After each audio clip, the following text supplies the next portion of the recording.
और उसके बाद कर्म लिखेंगे कि हम किसके द्वारा काम को कर रहे हैं। तो देखो राम पढ़ता है, पहला हमारा सेंटेंस है, वाक्य है राम पढ़ता है। अब राम जो है एक वचन की बहुवचन, एक वचन किसका नाम है ना, राम। पढ़ना की स्पेलिंग क्या होता है, रीड, READ। अब राम एक वचन है ना, इसमें यस लग जाएगा, राम रीड्स, राम रीड्स। तुम विद्यालय जाते हो, तुम क्या है, बहुवचन की एक वचन, बहुवचन है। तो तुम का स्पेलिंग क्या होता है, यू, क्या होता है, गो टू। विद्यालय की स्पेलिंग तो यू के साथ ईएस है, एस क्यों नहीं लगाए, क्योंकि यू बहुवचन था ना, इसलिए मुख्य क्रिया में एस है, ईएस को नहीं लगता। अब हम सब खेलते हैं, तो हम की स्पेलिंग क्या होती है, खेलना का क्या होता है, प्ले। तो वी प्ले लिखेंगे, यस नहीं लगाएंगे क्योंकि बहुवचन है, एक वचन होता है, यस है, ईएस लगाते हैं। गीता खाना पकाती है, गीता किसी का नाम है ना, तो गीता एक वचन हुआ, बहुवचन एक वचन हुआ, तो गीता की स्पेलिंग लिख लेंगे, गीता खाना पकाना होता है कुक, क्या होता है कुक। अब इसमें एक वचन बहुवचन एक वचन है, तो यहाँ पे यस लगेगा, गीता कुक्स फूड, फूड माने खाना और कुक माने पकाना, ठीक है।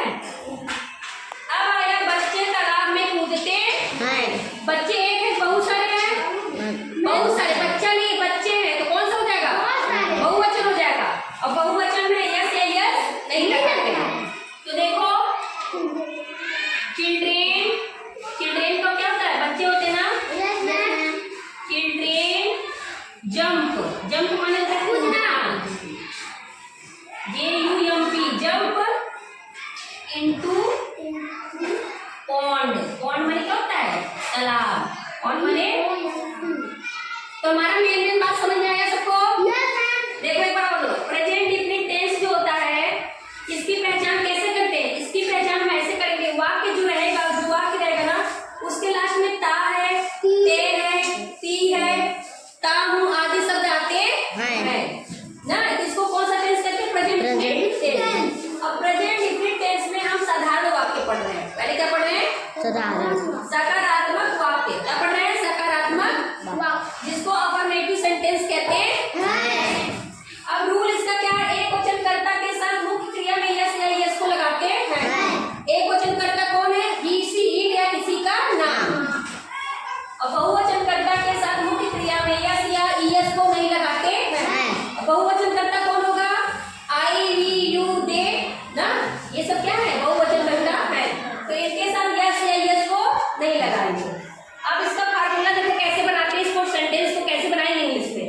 पहले तो कर्ता लिखेंगे, कर्ता उसको कहते हैं जो काम को करता है, जैसे हम काम कर रहे हैं ना पढ़ाने का, मुख्य क्रिया क्या है, पढ़ाना, मतलब काम कौन कर रहा है, मैं कर रही हूँ, मेरा क्या नाम है, माधुरी ना, मुख्य क्रिया इसका क्या है, मेरा मुख्य काम क्या है, मैं पढ़ा रही हूँ ना।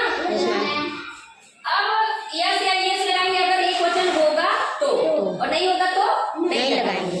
और फिर उसके बाद कर्म लिख देंगे कि हम क्या कर रहे हैं, किसके द्वारा कर रहे हैं ना।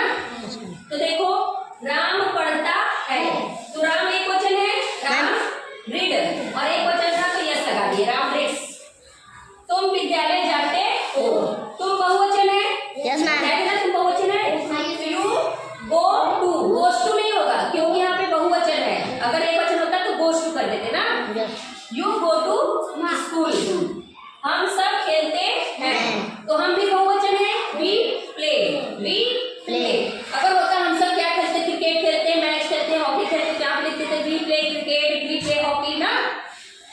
अब गीता खाना पकाती है, तो गीता एक वचन बहुवचन एक वचन किसी का नाम है ना, तो गीता कुक्स हो जाएगा, यस लगेगा इसमें क्योंकि एक वचन में यस है, यस को लगा है ना। और कर्म इसका क्या है, खाना पकाना, तो फूड हो गया ना, गीता कर्ता हो गई, कुक्स हो गया मुख्य क्रिया, और फूड हो गया कर्म इसका।